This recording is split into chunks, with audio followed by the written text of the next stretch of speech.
Majelis Ulama Indonesia akhirnya urung menggelar sholat Jumat di sepanjang Jalan Sudirman hingga Jalan Muhammad Husni Tamrin, dan sebagai gantinya mereka akan menggelar sholat Jumat di lapangan Monas, Jakarta. Namun apakah kesepakatan antara Polri dan GNPF MUI ini akan ditaati para peserta aksi, dan bagaimana internal GNPF sendiri menghalau para penyusup saat acara akan berlangsung pada Jumat mendatang? Untuk mengetahui apa isi pertemuan siang tadi antara Kapolri dengan GNPF MUI, sudah bersama saya Kiai Haji Abdullah Gimnastiar atau Agim yang siang tadi juga hadir dalam pertemuan di kantor MUI. Assalamualaikum warahmatullahi wabarakatuh. Waalaikumsalam warahmatullahi wabarakatuh. Seperti apa pertemuan dengan Kapolri siang tadi yang akhirnya menyepakati 5 hal? Indah dan membahagiakan, karena ini menjadi sebuah pembelajaran bersama bagi negeri kita di dalam menghadapi aneka persoalan ke depan yang mungkin lebih berat. Saya senang kalau ada konflik itu kan yang paling enak tuh dengan 3 semangat tuh. 1, semangat bersaudara, bahwa kita tidak dengan musuh, ya, kita dengan saudara sebangsa. Ada saudara kandung, ada saudara seakidah, ada saudara sebangsa. Ya, polisi saudara, tentara saudara, semua saudara kan, takdirnya jadi anak bangsa. Yang kedua, semangat solusi, ya. Ini udah jelas ada masalah, pasti banyak perbedaan pendapat, tapi gimana nih solusinya yang paling tepat, paling mendekati yang paling baik. Dan yang ketiga ada lagi semangat sukses bersama. Jadi kan setiap pihak punya kelebihan dan kekurangan. Kalau dikomunikasikan dengan baik, dengan niat bersama-sama baik, juga tujuannya baik, ya alhamdulillah seperti ini. Apa yang disampaikan kepada Pak Tito yang tadi akhirnya dapat 5 poin kesepakatan yang telah disampaikan oleh Habib Rizik Syihab? Sebetulnya tidak ikut di dalam pertemuan antara Gerakan Nasional Pengawal Fatwa MUI, ya, tapi ikut mendapat kabar terus, ya, diskusi dengan Pak Bahtiar, Ustadz Bahtiar Nasir, dengan Ustadz Arifin Ilham. Sehingga karena waktu rapat di Sentul, saya sedang ada di Pulau Bunyu di Kalimantan. Juga tadi malam itu beliau-beliau hanya tadi ketiban diundang saja jadi ke sana gitu.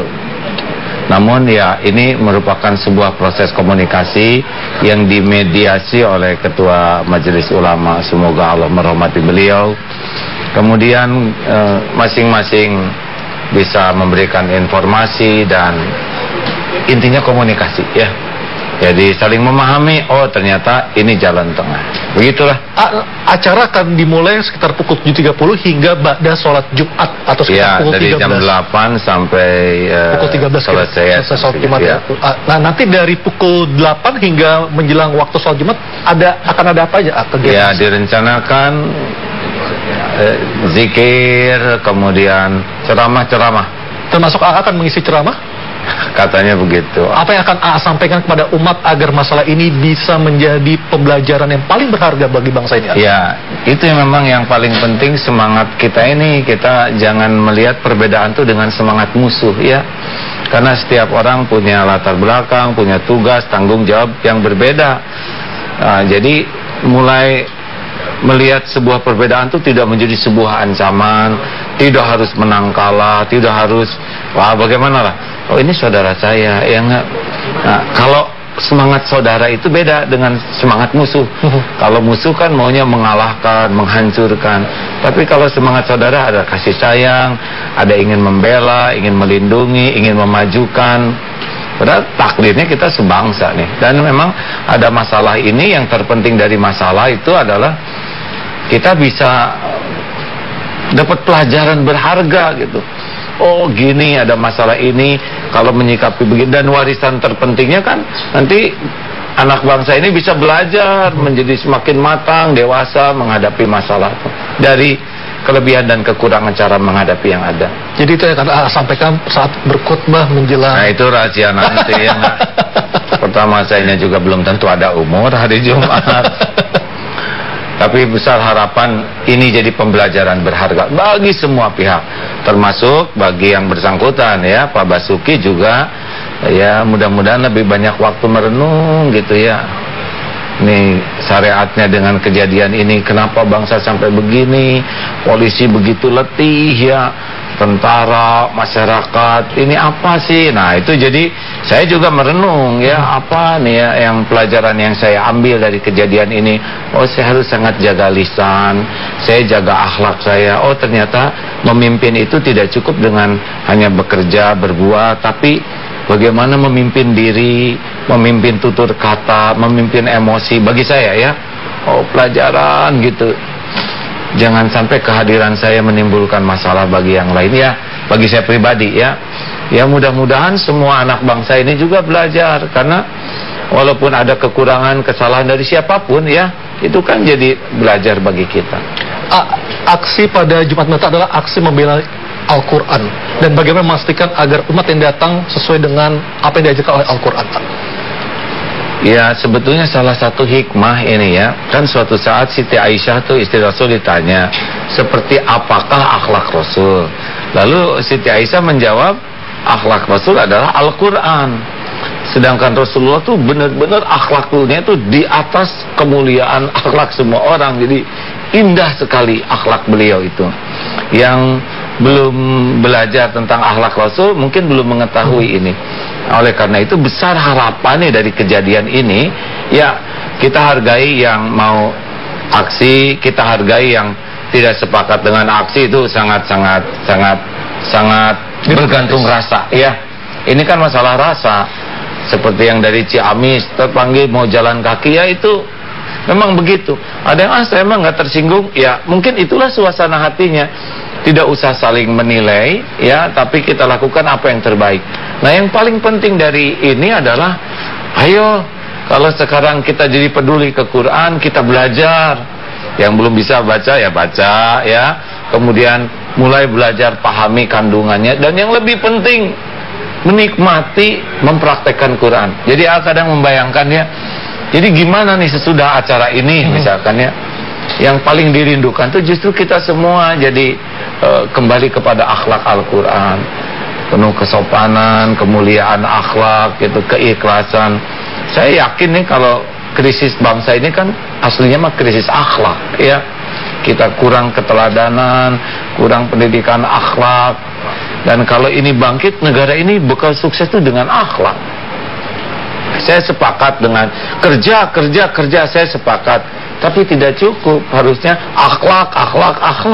Sekarang kalau kerja kurang pakai akhlak juga ya masalah. Baik, nanti kita lanjutkan lagi, Dan pemirsa, dialog saya bersama Agim masih akan berlanjut usai pariwara. Tetaplah bersama kami. Ketua Umum PBNU Kiai Haji Said Aqil Siraj. Ada tanggapan tersendiri dengan pernyataan Kiai Haji Said Aqil Siraj? Ya, kita hargai pendapat yang berbeda. Kita hormati orang yang berbeda pendapat. Kalau saya ngikut ke Majelis Ulama, Majelis Ulama sudah memberikan jalan keluarnya, dan ulama kan banyak pendapatnya. Jadi yang paling penting adalah kalau melihat perbedaan ya, kita pelajari dengan mendalam kenapa ini berbeda, lalu kita pilih yang paling kita yakini akan dipertanggungjawabkan dunia akhirat. Kita pilih yang kita yakini dan kita hormati yang memang berbeda keyakinannya. Kalau saya begitu, saya juga belajar tentang bagaimana hukum-hukum termasuk dari fatwa, dan saya meyakini bahwa ini sah. Ya. Kasus Basuki Cahayapurnama atau Pak Ahok ini sesungguhnya adalah kasus hukum, bukan kasus SARA. Penjelasannya seperti apa? Ya, jadi memang kita harus benar-benar adil. Adil itu menempatkan sesuatu pada tempatnya. Jadi ini tidak ada kaitan dengan masalah agama, karena kita punya para menteri yang agamanya berbeda, jenderal dan tidak ada masalah. Umat Islam tidak pernah ada masalah ya dengan para pejabat yang agamanya berbeda, gubernur. Sekarang Kapolda di Jawa Barat, Banten juga non-Islam, tidak ada masalah ya. Juga dengan etnis Tionghoa sama sekali tidak ada masalah ya.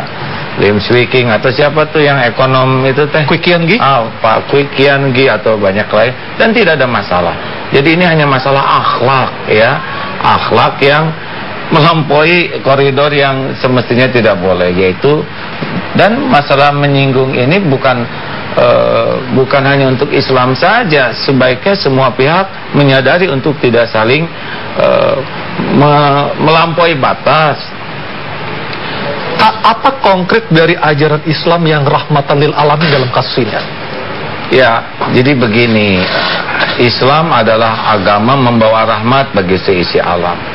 Sekarang beda etnis itu bukan keinginan, beda etnis itu adalah takdir, bukan memilih. Nah, saya nggak milih jadi orang Sunda. Coba kalau saya di Afrika, mungkin jadi apa? Kalau kita di Afrika jadi apa? Mungkin bisa jadi non muslim seperti itu, atau orang jadi orang Afrika. Belum tentunya. tentu, mungkin jadi kambing kita jadi kucing. Tergantung di Afrikanya jadi apa. Habis terlalu serius. Jadi kita nggak boleh mengganggu apa yang Allah sudah tetapkan. Nah, berbeda agama itu pilihan, ya. Nah, Islam menyikapi yang berbeda agama jelas, ya. Lakum dinukum waliyadin. Ada yang non-Islam itu karena belum tahu Islam sama sekali, maka kewajiban umat Islam ya memberi teladan, memberi contoh, membantu supaya paham. Islam tidak boleh memaksakan agama, la ikraha fid din, tidak bisa maksa orang untuk masuk Islam. Ada yang tahu Islam tapi taunya salah dari informasi yang sudah diselewengkan, jadi wah Islam tuh keras, kasar, teroris dan sebagainya. Nah, ini kan perlu dibantu supaya memahami Islam bagaimana nih, ya. Kalau udah nggak ngerti kita marah lah, kapan ngertinya? Udah salah pemahaman kemudian dimarahi, makin yakin dengan. Ada juga yang emang sebel ke Islam tuh, gimana sebel? Nah, ini juga harus kita sepanjang tidak merusak, yaitu hak dia mau sebel. Tapi yang repot itu kalau melampaui batas. Nah, ini juga harus diperlakukan proporsional, adil. I'dilu huwa aqrabu littaqwa. Berlaku adillah, adil itu lebih dekat kepada takwa. Ingat, jangan sampai kebencian kita kepada satu kaum, ya, membuat kita tidak berlaku adil. Itu Al-Quran melarang. Tidak boleh zalim, walaupun hati kita sebel. Tidak boleh ada kezaliman. Apa yang pernah dicontohkan oleh Nabi Muhammad SAW dalam kasus seperti ini, kasus kehidupan dengan masyarakat dengan agama yang lain? Lah, Islam kan cuma sendiri asalnya, cuma Rasulullah. Selebihnya kan tidak Islam waktu itu. Nah, beliau dengan keteladanan akhlaknya, dengan kesantunan, kelembutan hatinya, terus membuat orang memahami indahnya Islam. Nah, pada waktu ada yang tetap keras, ya, memusuhi, bahkan berusaha menghancurkan. Nah, ini pun diberikan tindakan yang proporsional. Bayangkan pada waktu penyerbuan Mekah itu, ya, kembali ke Futuh Mekah, itu kan musuhnya luar biasa yang sudah mengusir dan sebagainya. Tapi ketika Mekah ditaklukkan, tidak ada pertumpahan darah, kecuali sedikit yang memang itu dia memilih seperti itu. Nabi pernah memberikan contoh tetap menyuapi seorang pengemis buta. Mungkin bisa jelaskan sedikit ceritanya, kisahnya seperti apa? Oh, yang pengemis dan disuap loh. Meskipun Nabi dicerca oleh pengemis tersebut. Ya, kurang lebih seperti itulah, ya, bahwa Nabi itu punya sifat sayang sekali ke orang. Saya diajarin guru saya begini, katanya, kalau jadi ulama itu maksimal merasa sama dengan orang. Yang benar tuh merasa di bawah. Karena orang berbuat salah karena tidak tahu, tapi ulama berbuat salah sudah tahu, dosanya lebih besar. Jadi bantu orang yang tidak tahu jadi tahu, yang lupa jadi ingat kembali, yang tergelincir raih supaya bisa bangkit, ya, yang memang mau salah cegah supaya dia kembali ke jalan yang benar. Jadi sifatnya tuh ingin sebanyak mungkin orang tuh bisa merangkul, ya, bisa selamat, bisa bahagia. Kadang perlu tegas, ya, karena tegas ini juga ada aturannya, tapi bukan kasar. Tahu nggak bedanya marah dengan tegas? Apa? Nah, kalau marah itu, ya, dari sininya udah marah, keluarnya dari sininya nafsu, keluarnya marah, ujungnya jolim. Kalau tegas ini dari dalamnya takut ke Allah, keluarnya tegas, ujungnya adil. Nah, makanya walaupun nggak enak, tetap harus jangan sampai nafsu, ya, tapi harus tetap takut ke Allah. Gitu. Tadi juga sempat menyinggung ada ribuan santri dari Ciamis yang berjalan kaki ke Jakarta, lalu di Lamongan ada yang naik sepeda motor. Komentarin AA seperti apa? Jadi begini ya, ini tuh masalah rasa ya. Rasa keterpanggilan hati ini susah dijelaskan, pasti susah dijelaskan. Sangat personal, ya, sangat personal pribadi. ya. Jadi orang yang tidak merasakannya akan aneh. Apa-apaan sih ya? Kok gitu tuh nyampe-nyampein? Itu nggak ngerti. Nah, saya juga kan sama terpanggil. Ingin, oh ini harus cepat selesai nih masalah ini ya. Jadi kita harus hargai, dan dia nggak ngerugikan siapa-siapa. Nggak boleh kamu nggak, dia terpanggil. Di Darut Tauhid ya. Waktu kemarin, aksi yang kemarin itu, kita dari Bandung hanya 1.000, Jakarta 500. Memang niatnya selain ikut, juga mau ikut bantu-bantu bersih-bersih lah ya, dikit-dikit. Ayo siapa yang mau ikutan nyumbang? Masya Allah itu anggaran 100 juta, surplusnya 600 juta. Oh ya? Iya, itu hanya untuk itu saja. Wah banyak. Saya nggak bisa berangkat karena saya harus ngantar anak sekolah. Ini hasil ngojek saya, ini celengan saya. Coba, siapa yang, karena memang panggilan hati. Dan saya merasa inilah sebagai cinta saya ke agama. Dan itu harus kita hormati. Yang tidak mau ya nggak apa-apa. Tapi kita harus hargai sekali keterpanggilan hati ini setiap orang. Jadi rada susah dijelaskan, ini masalah personal. Baik, nanti saya juga akan nanya lagi kepada AA, apakah AA juga menghimbau para santri AA untuk tidak ke Jakarta Jumat mendatang? Tapi pemirsa, kita ikuti jeda iklan berikut ini, tetaplah bersama kami di News Petang. Nah, seperti yang dikatakan tadi, kita hargai ya pernyataan beliau dengan kapasitasnya. Tapi sekali lagi, kalau kita mau mengambil fatwa dari yang paling berhak mengeluarkan fatwa, juga tidak berhak mengeluarkan fatwa. Nah, MUI lah di Indonesia lembaga yang paling tinggi. Toh ada perbedaan pendapat, tidak apa-apa. Kalau jutaan orang masuk ke Istiqlal, itu keluarnya aja 3 jam itu. Dan bahaya, itu kan penyempitan jalan. Ini adalah solusi yang terbaik di Monas yang dibuka, jalan tidak terganggu, ibadah bisa terjaga. Kalau orang mau minta pertolongan Allah, bisa di tempat masing-masing. Makanya juga menghimbau kepada masyarakat itu yang proporsional, ya, yang memungkinkan berangkat, tidak meninggalkan kewajiban-kewajiban yang lebih penting, monggo berangkat. Itu pun kita hormati. Yang tidak berangkat, mau di tempatnya masing-masing meningkatkan ibadah dan doa, monggo ya. Percayalah, yang bergerak itu pasti yang terpanggil hatinya masing-masing, dan kita hormati juga. Dan tidak bisa dicegah, ya. Nggak bisa ditakut-takutin, nggak bisa diakalin juga. Kemarin bis nggak boleh pergi, mikir semuanya. Ada jalan kaki, ada di motor. Masya Allah. Dari pesantren juga yang mau berangkat tuh 1.000 motor siap, yang kan untuk 2.000 orang ya. Tunggu dulu, kita hitung dulu bahayanya, kelelahannya ya. Tidak boleh emosional, tapi harus jernih. Tapi yang orangnya sudah sangat terpanggil, kita harus hormati ya. Dan nggak ada kepentingan apa-apa. Ini kan bukan urusan politik. Nggak ada politik yang bisa mempersatukan umat seperti ini. Tidak ada. Selama ini juga nggak bisa. Coba ada ngumpul 2,3 juta orang karena politik, nggak bisa. Ada yang mengatakan ini dibayar, bangkrut tuh yang bayarnya. Menikmatinya tuh bukan nikmat dapat uang, menikmatinya keluar uang. Nah, ini nggak mengerti orang-orang yang wah itu dibayar. Mungkin karena kebiasaannya begitu ya, jadi mudah saja nyangka orang begitu. Atau kata yang aku di TV karena dia sengaja di film buat bayar. Nikmatnya tuh bukan dapat uang Pak kalau lagi ibadah. Seperti yang haji. Haji itu kan nikmatnya tuh karena mengeluarkan uang. Jadi ini memang bahasa-bahasa yang nggak bisa dipahami kecuali yang merasakannya. Dan kita hormati bagi yang tidak merasakannya juga. Nggak apa-apa ya. Bukan masalah kefiguran. Enggak ini. Ini bukan karena tokoh seorang tokoh. Saya kira tidak ya. Ini karena panggilan hati. Jadi mungkin ada tokoh yang beberapa tokoh gitu yang tokoh itu ikut, saya mau ikut. Tapi untuk mempersatukan semua dengan satu tokoh juga belum di Indonesia ini ya. Saya kira presiden juga rada susah ngumpulin orang sebanyak ini.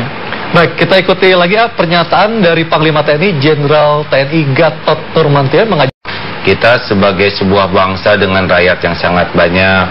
Pengalaman kemarin kita sekian banyak orang dan aman. Dan kita tahu yang ada niat yang merusak itu juga begitu.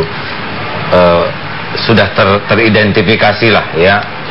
Juga jangan risau tentang tanggal 2/12 ini, dengan beragam dialog, kesepakatan, insya Allah mudah-mudahan ini pun menjadi bagian kontribusi dari sebagian umat Islam yang mau memohon pertolongan Allah, menyampaikan ekspresinya dengan cara ini ya. Jadi jangan sampai kita berpikir negatif. Kalau tidak sependapat tidak apa-apa ya, tapi hargai juga orang yang punya keyakinan seperti ini dan tidak melanggar apapun. Dalam hukum Islam juga ada, di dalam hukum negara juga sudah ada solusinya. Enaklah ya kalau kita tuh menghargai, menghormati yang, karena nggak mungkin semuanya sama, benar? Nggak mungkin otak kita tuh sama pikirannya. Yang jangan tuh merasa paling benar dan yang lain harus selalu salah. Kan dalam konsep berantem tuh kan begitu. Aku benar, kamu salah, kata dia benar, kita yang salah. Harusnya ada kemungkinan gini, saya benar, tapi boleh jadi dia juga benar. Dia salah, tapi ada kemungkinan saya juga salah. Kearifan itu membuat kita bisa cari titik temu yang baik. Apa yang bisa sampaikan kepada pemirsa yang menonton acara kita sore hari ini supaya aksi bela Islam Jilid 3 Jumat datang bisa berjalan dengan aman, damai, dan tertib? Ya, kita ditakdirkan jadi anak bangsa ini. Adalah tanggung jawab kita bersama untuk menjaga negara kesatuan Republik Indonesia ini benar-benar menjadi bangsa yang bermartabat. Adapun kejadian-kejadian yang ada di negeri ini yang sudah terjadi, itu harus menjadi pembelajaran bagi kita bersama bagaimana kita menyikapi masalah dengan cara-cara terhormat. Setuju kan begitu? Setuju. Jadi mari bagi yang akan hadir, luruskan niat. Tanggung jawab kita menjaga aksi super damai ini menjadi aksi yang terhormat, aksi yang baik, yang menenteramkan, yang mungkin nanti disaksikan oleh dunia sebagai aksi yang juga menjadi dakwah kita, Islam rahmatan lil alamin. Pastikan niatnya lurus, caranya juga baik, perkataan yang disampaikan baik, sampai ke rumahnya super damai ya. Tidak ada sesuatu yang bisa merugikan, merusak apalagi. Kepada yang kurang sependapat, ya tidak apa-apa. Kami menghormati, tapi juga saling menghormatilah ya. Percayalah, kalau saya optimis ya, kalau mau niat jelek mah kemarin juga udah jelek aja. Tapi udah nggak ada yang niat jelek. Betapapun hati kita sempat terluka, tapi kita tetap bisa menyikapi persoalan ini dengan sikap-sikap mulia. Bela Quran, pastikan dengan akhlakul karimah, akhlak Al-Quran. Apa yang dilakukan oleh umat untuk menjaga aksi bela Islam Jumat mendatang ini supaya tetap Dikira damai? saya udah selesai. Masih satu lagi ya. Karena ada kekhawatiran, dia ada anasir-anasir, ada penyusup-penyusup yang ikut memboncengi aksi Jumat besok, Pak. Kami menyadari ya, kalau saya dengar dari bagaimana para pimpinan di Gerakan Nasional Pembela Fatwa itu menyadari, polisi juga menyadari, sudah saling bertukar pikiran. Pokoknya kalau ada perbuatan yang tidak benar, tidak baik, memprovokasi atau melakukan tindakan-tindakan yang tidak damai, itu pasti bukan bagian dari peserta aksi ini. Itu pasti orang yang punya niat buruk, sikap buruk, dan monggo polisi, aparat silakan bertindak secara proporsional dan profesional. Saya niru di TV aja gitu. Baik, ya.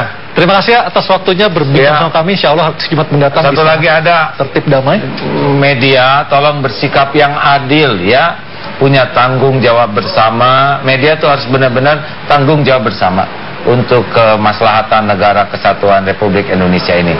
Berbeda tetapi tidak saling melukai. Baik, terima kasih ya atas waktunya. Assalamualaikum warahmatullahi wabarakatuh. Waalaikumsalam warahmatullahi wabarakatuh. Dan Komisi Revisi Pengawal Fatwa atau GNPF MUI mendatangi kantor Majelis Ulama Indonesia. Ketiga pihak ini bertemu untuk membahas aksi bela Islam 2 Desember mendatang.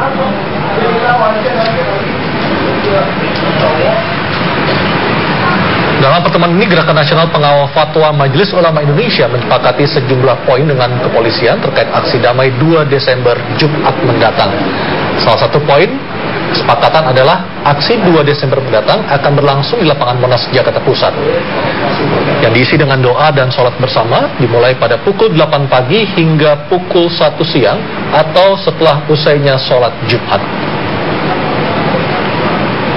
Jadi seperti diketahui bahwa saudara-saudara kita menginginkan agar dilaksanakan aksi dalam bentuk kegiatan zikir, tauziah, sholat Jumat dengan berlokasi di Bundaran HI, Tamrin dan Sudirman. Dan di situ dari kepolisian sudah menyampaikan bahwa kalau dilaksanakan di tempat itu problemnya adalah masalah hukum. Ada undang-undang yang mengatur, yaitu Undang-Undang Nomor 9 Tahun 98. Dalam pasal 6 itu diatur bahwa pelaksanaan unjuk rasa itu tidak boleh mengganggu ketertiban umum dan mengganggu hak asasi orang lain. Nah, kemudian di dalam pasal 15 diatur bila pasal 6 itu dilanggar maka dapat dilakukan pembubaran. Polri berpandangan bahwa itulah jalan protokol utama, sehingga kalau dilaksanakan kegiatan-kegiatan itu akan mengganggu ketertiban umum, sekaligus juga akan mengganggu hak asasi orang lain, pejalan pengguna jalan raya dan lain-lain. Dan lebih dari itu, Polri beranggapan akan menjadi presiden buruk, karena berikutnya nanti akan ada unjuk rasa dengan modus yang sama dari kalangan-kalangan elemen-elemen tertentu dengan mengatasnamakan kegiatan keagamaan, mengambil jalan protokol yang mengganggu ketertiban umum. Bayangkan kalau nanti mungkin setiap hari Jumat kegiatan-kegiatan keagamaan dilaksanakan di situ. Dan saya sudah menyampaikan bukan hanya di Jakarta, tapi juga di daerah-daerah lain, kota-kota besar di seluruh Indonesia, di Bandung, di daerah-daerah yang padat, kemudian atas nama kegiatan keagamaan ditutup jalannya di sana. Itu akan mengganggu ketertiban umum. Bahkan saya pernah menyampaikan, saya pernah jadi Kapolda di Papua, jalan yang menghubungkan antara Jayapura dan Sentani cuma satu. Kalau jalan itu ditutup, dibuat kegiatan keagamaan KKR misalnya, atas nama kegiatan keagamaan 1000 orang saja itu sudah lumpuh kota, sehingga akan mengganggu semua. Nah, ini kami sampaikan dengan segenap argumen-argumen hukum ini, dan alhamdulillah melalui beberapa kali dialog dengan teman-teman saudara-saudara yang bergabung dalam GNPF, akhirnya dicapai kesepakatan, yaitu ada beberapa alternatif, diantaranya di Istiqlal dan di lapangan khususnya Monas. Nah, di Istiqlal memang problemnya pengalaman tanggal 4 bulan 11 itu ada beberapa penyempitan, bottleneck, ke gerbang, turun tangga dan lain-lain, yang justru dapat membuat berbahaya karena bisa ada yang terinjak-injak, sehingga akhirnya kita capai kesepakatan dilaksanakan di Bundaran HI karena belajar dari pengalaman aksi 4/11, di mana tatkala kami menggelar sholat Jumat di Istiqlal, tanpa diduga jutaan umat Islam datang tumpah ruah. Itu di dalam masjid tidak menampung, padahal masjid sudah 5 lantai, tempat parkiran pun juga tidak menampung. Dan yang paling berbahaya adalah manakala bubar sholat Jumat, di mana begitu umat keluar dari dalam masjid melalui pintu terjadi penyempitan, kemudian lewat tangga juga, dan begitu keluar di bawah ada pintu lagi terjadi penyempitan, bergabung dengan jutaan umat Islam yang ada di luar masjid. Nah, ini ada yang terhimpit, ada yang jatuh, ada yang terinjak, ada yang pingsan, dan ini sangat membahayakan daripada jiwa peserta aksi. Nah, itulah sebabnya di awal pertama kami sampaikan kepada pihak kepolisian, kami menolak kalau kami harus mengulangi kondisi yang serupa. Karena yang kami pikirkan dari GNPF adalah bahwa keselamatan jiwa peserta aksi itu harus diutamakan, tidak boleh diabaikan. Nah, dari sanalah kami pilih Bundaran HI sepanjang Sudirman Tamrin, karena kami melihat ini merupakan ruang terbuka. Jadi alasan kami ketika itu, ini merupakan ruang terbuka, sehingga umat bisa masuk dari mana saja, banyak ruas jalan yang menghubungkannya. Nah, sehingga menurut kami ketika itu bahwa ini lebih aman bagi keselamatan jiwa para peserta aksi. Ditambah lagi mobilisasi kendaraan ambulan, logistik, juga aparat keamanan itu lebih mudah manakala ada hal-hal yang terjadi kepada peserta aksi yang membutuhkan bantuan, baik bantuan kesehatan maupun logistik. Tapi di Istiqlal tanggal 4/11 yang kemarin, ambulan tidak bisa masuk, mobil logistik tidak bisa masuk.